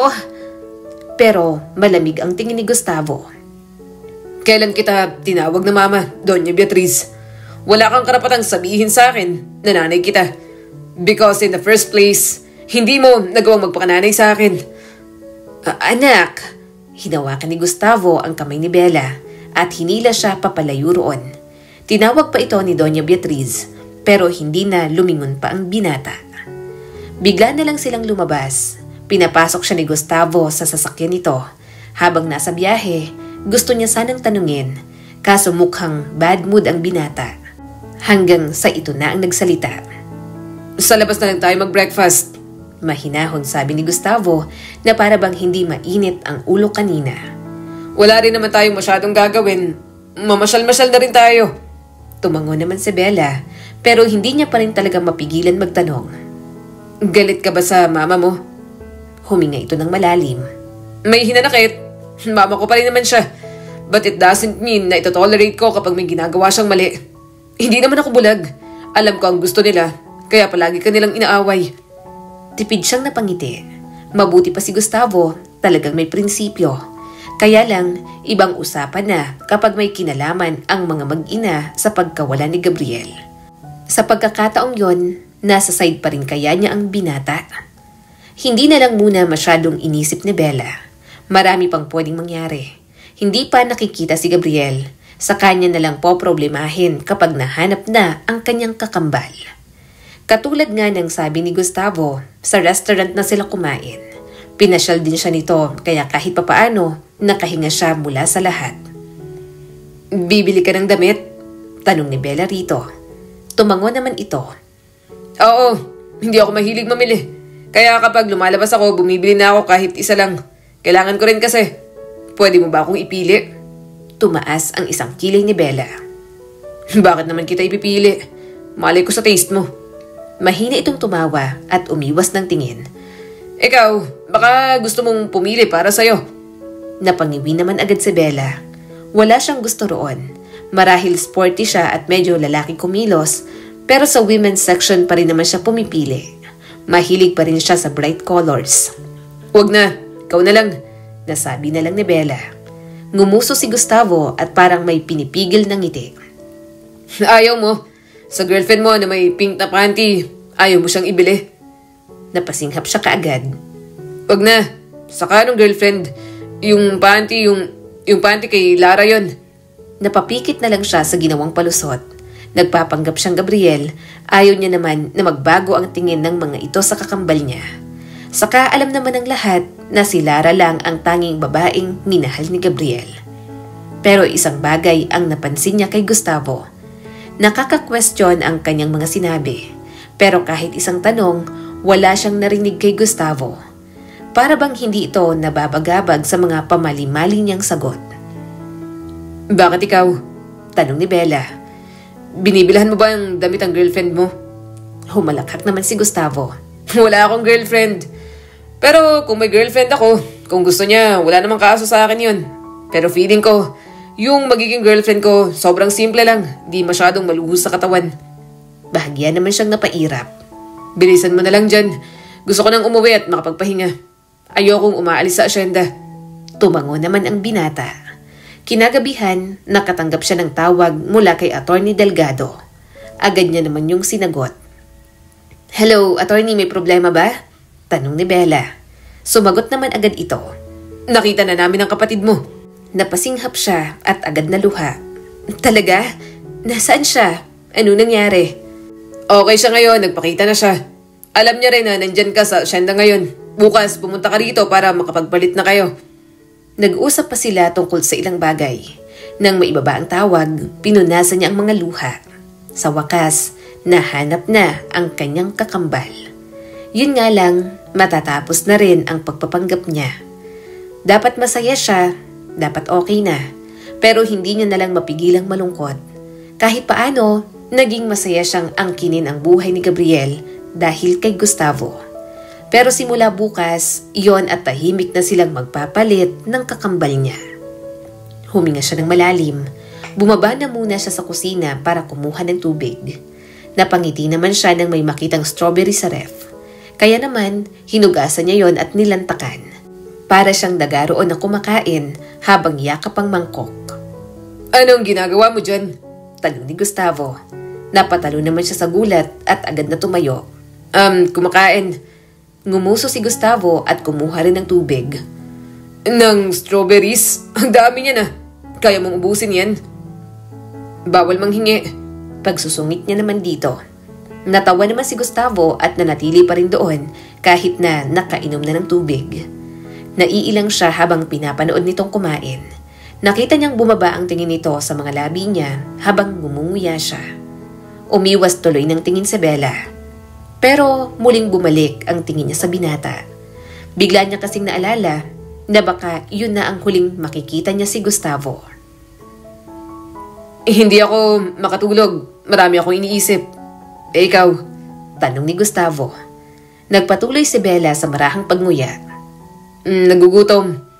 Mahina itong tumawa. Pahingi nga. Inalayo naman ni Bella ang mangkok. Akin nga to. Matulog ka na ron. Tumawa pa ang binata at lumapit sa kanya. Gusto nitong dumampot ng strawberry sa mangkok kaya tinakpan niya yon. Alam niyang masamang maging madamot pero kaunti na lang kasi. Patikim lang ako ang damot neto. Natatawang sabi ni Gustavo. Wala na nga, kaunti na lang, hihingi ka pa. Bulyaw niya rito. Tiningnan siya nito ng maigi hanggang sa bumaba na naman ang tingin sa mga labi niya. Nanlaki ang mga mata ni Bella nang hawakan nito ang mukha niya at marahang iniharap dito. Sabi ko, patikim lang. Namumungay ang mga mata ni Gustavo. Umawang ang bibig ni Bella. Namalayan niya na lang magkalapat na ang kanilang mga labi. Tila pareho silang uhaw sa isa't isa. Parang mga damdaming ilang dekadang pinigil kaya matinding kumakawala nang tuluyang mawala ang gapos. Nang tumigil ang halik, pareho silang hinihingal. Nagkatinginan sila. Nasa mga mata nila pareho ang pagnanasa at iba't ibang emosyong kay hirap basahin. Hinaplos pa ni Gustavo ang namumulan niyang labi. Nakatikim na ako. Matamis. Tinanggal niya naman ang kamay nito sa kanya. Bading. Tinawanan lang siya nito. Talaga? Bading ako? Hindi na siya makasagot. Hindi kinakaya ni Bella ang lahat. Gusto niyang panindigan ang pagpapanggap bilang Gabriel. Kaso, makita niya lang na namumungay na ang mga mata ni Gustavo nang hihina na agad ang mga tuhod niya. Kaunting halik lang, tugon agad siya. At itong si Gustavo, hindi niya maintindihan kung lalaki ba, literal na bading, o talagang nababading lang sa kanya at hindi mismo sa kakambal niya. Kaya ang tanging nagawa niya na lang ng sandaling yon, talikuran si Gustavo at mabilis na umakyat sa kanyang kwarto. Kinabukasan, maaga siyang pumunta sa lugar na sinabi ni Attorney Delgado. Sobrang lakas ng tibok ng kanyang puso. Hindi niya pa nakikita si Gabriel sa loob ng maraming taon, kaya labis din ang pananabik niya na makita na ang nawalay na kakambal sa kanya. Sinalubong siya ni Attorney Delgado sa pintuan. Nang makarating sa gilid, nandoon si Jenna kasama si Gabriel. Bella? Mahinang tanong ni Gabriel. Agad na nangilid ang mga luha niya. Gabriel, anong nangyari sa'yo? Inilahad nito ang mga braso. Halika, payakap nga ako sa kakambal ko. Tumakbo agad si Bella habang puno ng luha ang kanyang paningin. Sumalpok siya sa dibdib nito at mahigpit na yumakap. Bella! Garaldal nitong tugon. Pasensya na. Ganito pa tayo magkikita. Nadamay ka pa sa gulo. Salamat sa ginawa mo para sa akin. Bumuhos ang kanyang mga luha. Mainit at walang tigil. Idiniin niya ang mukha sa balikat nito. Mahigpit na kumapit na para bang kapag kumalas ay mawawala muli ito. Buhay ka, mabuti at ligtas ka. Kahit hindi kita kasamang lumaki, kakambal pa rin kita. Nangungulila sa'yo si Mama. Malulungkot yon kapag nalaman niyang may masamang nangyari sa'yo. Alam ko, bulong ni Gabriel. Nanginginig ang kamay habang hinahaplos ang buhok niya. Patawad. Kapag okay ng lahat, pupuntahan ko si Mama. Pasensya na't hindi ko kayo kinilala sa mga nagdaang taon. Wala akong magawa sa mga gusto nun ni Papa. Nagusto kitang makita at si Mama nung bata. Isang beses ko lang nagawa. Kasi nahuli niya agad ako at pinagbawalan. Dapat mas maaga akong bumalik pero si Lara. Bahagyang kumala si Bella upang makita ang mukha nito. Si Lara, yung girlfriend mo, nasaan siya? Gumuho ang mukha ng kanyang kapatid. Wala na siya. Parang kutsilyong mas malalim pa sa kahit na anong suntok ang tumusok kay Bella. Hindi. Gabriel, anong nangyari sa inyo? Pinatay nila si Lara, sabi ni Gabriel at bakas ang galit sa mukha. Ang mga tauhan ni Beatriz, utos na Sebastian. Naabutan nila kami, sinubukan kong iligtas siya. Sinubukan ko pero wala akong nagawa. Kasalanan ko rin na dinamay ko pa siya sa gulo ng buhay ko. Huwag mong sisihin ang sarili mo, wala kang kasalanan. Mariing umiling si Bella at patuloy ang pag-agos ng mga luha. Huwag mong isisi sa sarili mo. Silang may kasalanan. Hindi mo naman ginusto na madamay si Lara. Marami pa silang pinag-usapang mga bagay. Basta ang mangyayari, babalik na sila ni Gabriel sa kanya-kanya nilang buhay. Ang kakambal niya na ang bahala sa sarili nitong laban. Habang nag-uusap sina Gabriel at Atty. Delgado, napansin niya si Jenna. Kitang-kita niya na hindi mawalay ang tingin nito kay Gabriel. Para bang kulang na lang, umiyak ang dalaga at yakapin ang kanyang kakambal. May gusto ka kay Gabriel? Hindi niya napigilang tanong nang ihatid niya si Jenna. Bahagya itong natigilan pero mas nag-focus pa sa pagmamaneho bago sumagot. Mahal ko siya. Ginagawa ko ang lahat ng to para sa kanya kasi mahal ko siya. Alam niya? Malungkot na napangiti si Jenna. Hindi, si Lara lang naman ang minamahal niya. Kahit mas matagal na kaming magkakilala, si Lara pa rin ang minahal niya. Hindi niya maiwasang malungkot para kay Jenna. Alam niya kung gaano ito kabait. Halatang kayang gawin ng lahat para sa kanyang kakambal. Pero hindi talaga madidiktahan ng puso at hinahangaan niya si Jenna para roon. Marunong itong rumespeto sa nararamdaman ng taong minamahal. Kaya hangad niya na kapag naghilom na mula sa lahat si Gabriel, makita na sana at mas mabigyang pansin nito ang pagmamahal ni Jenna. Salamat sa paghatid sa akin, Jenna, nakangiti niyang sabi. Gumuhit din ang ngiti sa mga labi nito. You're welcome, Sisi. Kung may kailangan ka, tawag ka lang sa akin. Pero for sure, i-update ka naman ni Gabriel sa mga nangyayari. Salamat ulit sa ginawa mo para sa kanya. Pagkatapos magpaalam, napangiti siya ng matanaw ang bahay nila. Sa wakas, makakauwi na si Bella. Makakabalik na siya sa normal na buhay na hindi nagpapanggap. Mama, nandiyan na po si Ate Bella. Sigaw ng isa sa mga batang kinupkup nila. Ala ate, bakit ganyan ang gupit mo? Tomboy ka na? Tinaasan niya naman agad ito ng kilay. Bonak, hindi no. Nakita mong nakapalda ako, sasabihin mong tomboy ako? Napakamot siya sa sentido. Problema pa nga pala niya ang kanyang buhok. Kailangan niya pa yung pahabain ulit. Maya-maya lumabas ang mama niya. Anak, dumating ka na. Hindi ka man lang nagsabi.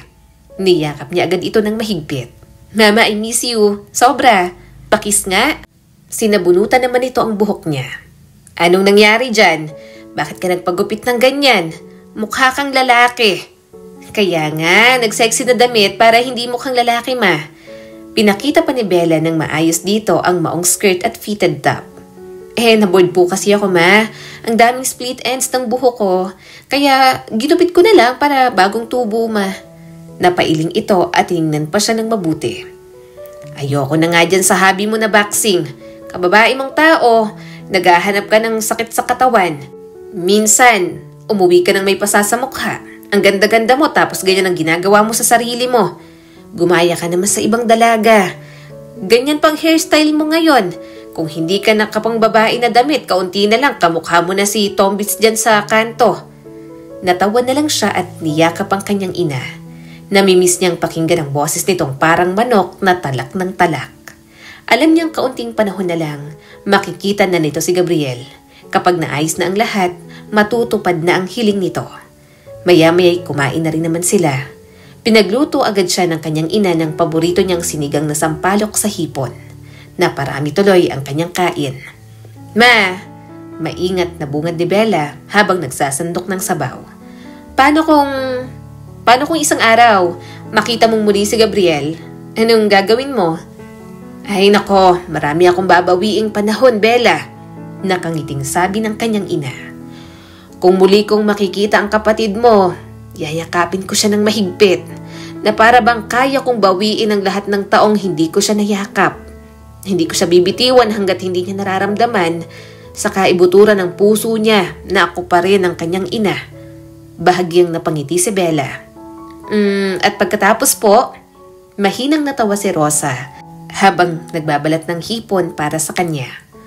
"Pagkatapos ay iha, ipagluluto ko siya. Mga pagkain paborito niya noong bata pa siya. Tinola na maraming malunggay, leche flan kasi mahilig siya sa matamis. Kaso masyado pa siyang baby nun. Baka hindi niya natanda at baka iba na rin ang paborito niya. Pupunuin ko ang mesa ng lahat ng kaya kong iihain. Kahit walang pera, kahit simpleng ulam lang. Ang mahalagay maramdaman niya na umuwi siya sa tahanan at hindi sa isang banyagang lugar." Kinagat ni Bella ang labi.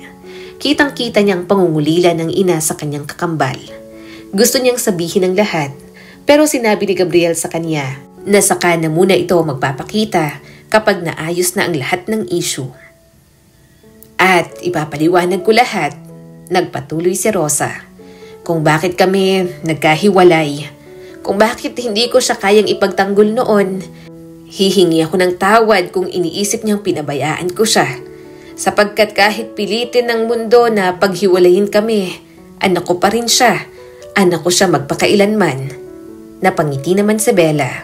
"Ma, at higit sa lahat," mahina ngunit matatag ang bulong ni Rosa, "araw-araw kong sasabihin sa kanya na mahal ko siya, na hindi ko siya kailanman tinigilan ng pagmamahal, na gabi-gabi ko siyang ipinagdarasal. Kahit wala siya dito, kahit hindi ko alam kung nasaan siya, hindi umalis ang pagmamahal ko sa kanya, Bella, at hindi ito aalis kailanman." Yumuko si Bella at tuluyang bumagsak ang mga luha.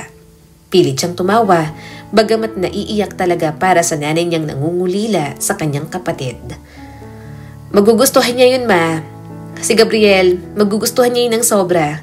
Sure akong mahal ka nun, hindi nun iniisip na pinabayaan mo siya." Napatingin ang mama niya sa kanya at mas lalong napaiyak. "Gupit lalaki ka pa. Naalala ko tuloy ang kapatid mo. Kamukhang kamukha mo pa naman yun. Ano bang meron? Bakit mo ako pinapaiyak?" Tumawa naman si Bella. "Wala po, Mama." Pinisil ni Rosa ang kanyang kamay. "At ikaw, Bella, wag mong isipin na mas kaunti ang pagmamahal ko sa'yo. Nandito ka sa akin at nakita kitang lumaki.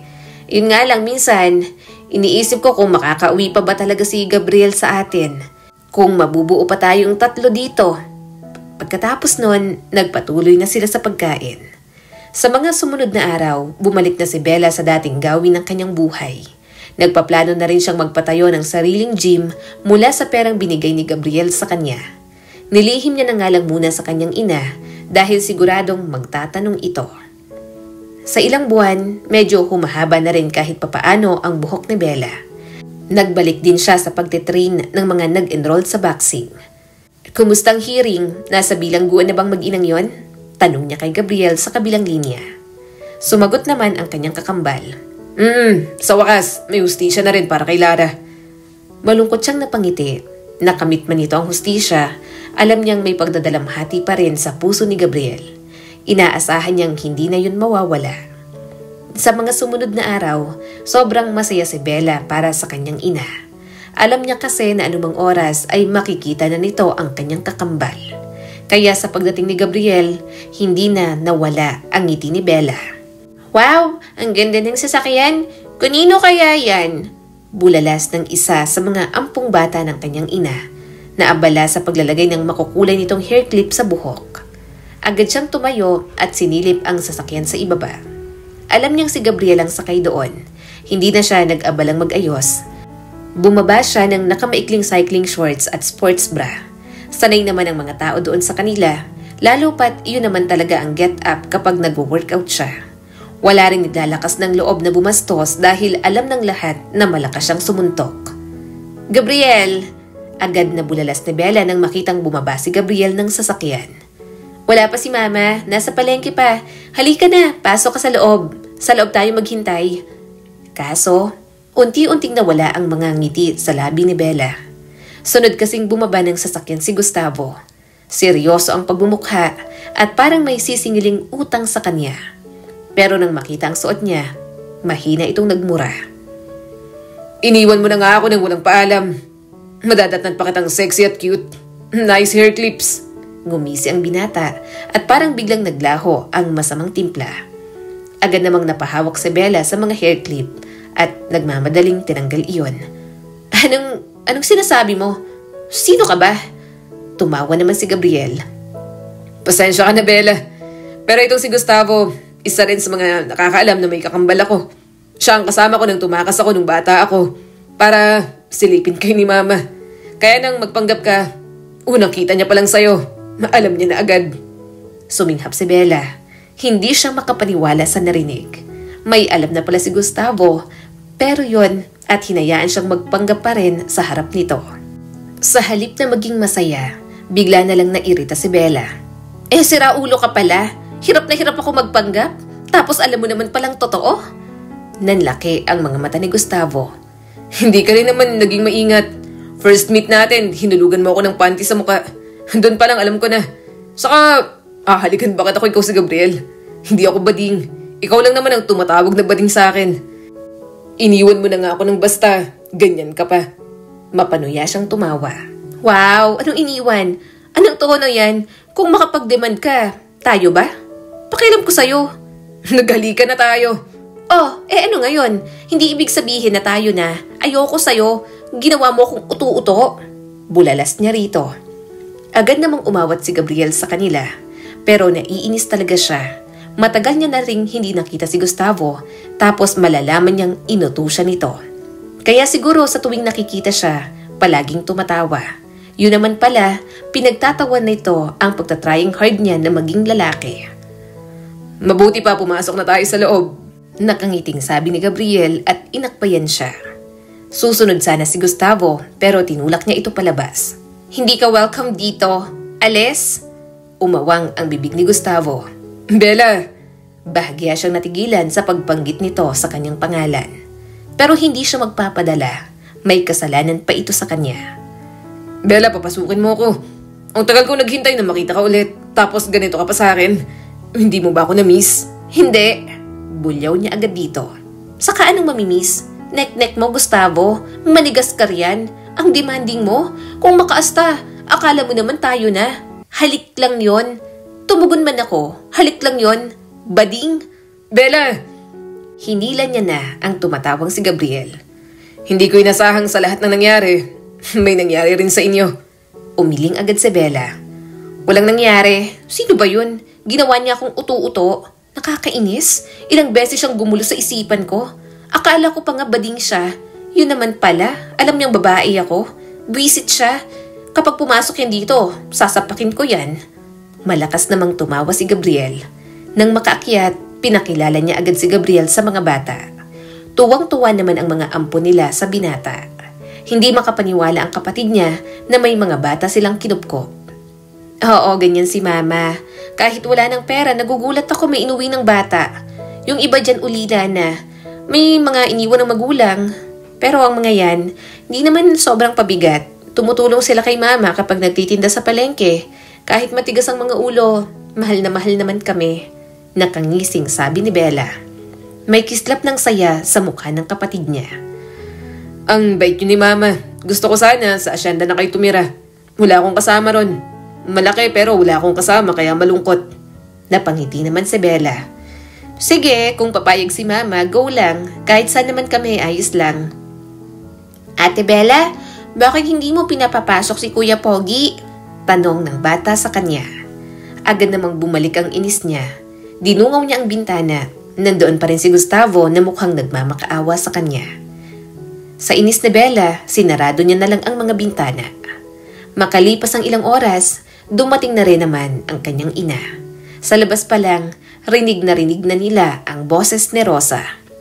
"Anak, Bella, bakit naman hindi mo pinapasok tong manliligaw mo?" "Ha? Ano manliligaw?" Agad siyang napatayo. Kaso, bago niya pa mapigilan ang kanyang ina, bumungad na agad ang nakangising si Gustavo. Bubulyawan na sana ni Bella, kaso nakuha na ng ina ang atensyon niya. Nabitiwan kasi ni Rosa ang mga dala nang makita si Gabriel. "Mama!" Mahinang usal ng kakambal niya. Sunod-sunod na tumulo ang mga luha ni Rosa at nanginginig ang mga kamay na hinaplos ang mukha nito. "Anak! Diyos ko, ikaw ba yan? Anak, Gabriel!" Naluluhang niyakap ni Gabriel ang kanilang ina. "Mahal kita, Mama." Doon na napahagulgol si Rosa. Hindi rin mapigilang umiyak ni Bella. Matagal niya ng pangarap na magkita-kita sila ulit. Kaya masayang-masaya siya para sa pamilya niya. Bigla namang may umakbay sa kanya at nagpunas ng mga luha niya. Nang makitang si Gustavo yon, agad niya itong sinapak sa dibdib. "Layo, isang kapangahasan mo pa sa mukha mo natatama ang kamao ko." Napabuntong hininga na lang si Gustavo. Pero kahit pinagbantaan niya, hindi pa rin lumayo. Parang mas gusto pang masapak kesa mapalayo ulit sa kanya. Katulad ng gustong mangyari ni Gabriel, lumipat na nga silang lahat sa asyenda. Sobrang manghang-mangha ang mga bata, kaya't natatawa na lang si Bella. Niligawan din siya ng maayos ni Gustavo. Matinding ligawan at suyuan pa ang nangyari. Hirap na hirap si Gustavo sa kanya, lalo pa at madalas siyang pumapalag. Kaso hindi rin talaga nagtagal, madali siyang bumigay. Matagal niya rin naman kasing inaamin sa kanyang sarili na hulog na siya kay Gustavo. "Hoy!" Tawag ni Bella sa asawa niya. Naningkit ang mga mata nito. "Grabing call sign ng hoy. Sobrang sweet. Nakakapanginig ng laman." Malakas naman siyang tumawa. "Ang OA, umayos ka nga. Pinakasalan mo ko kaya tiisin mo ang ugali ko. Pero well, ang gusto ko kasi kausapin mo yung MC. Gawing stop the music yung sa bouquet at sa garter. Tapos, ang bouquet kay Jenna dapat tumigil. Yung garter kay Gabriel." Ngumiti naman si Gustavo at agad na tumayo. Gusto niyang gumawa ng paraan para sa dalawa. Alam niyang unti-unti na namang nakaka-move on ang kanyang kapatid.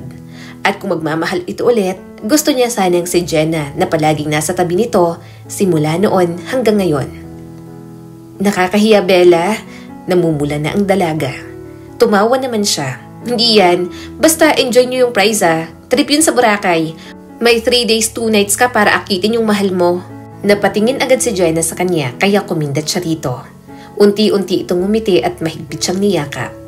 Nang mapunta ang garter kay Gabriel, sobra ang panunuksong ginawa nila. Napangiti naman ang kanyang kakambal.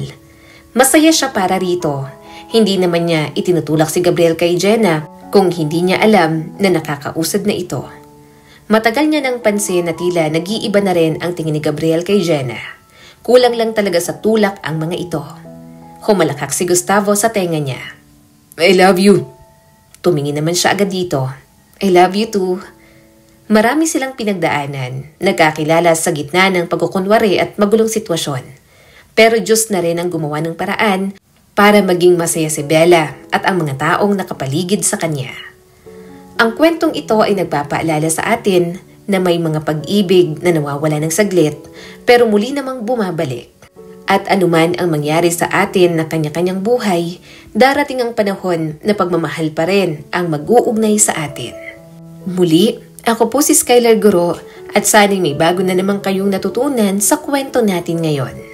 Maraming salamat po.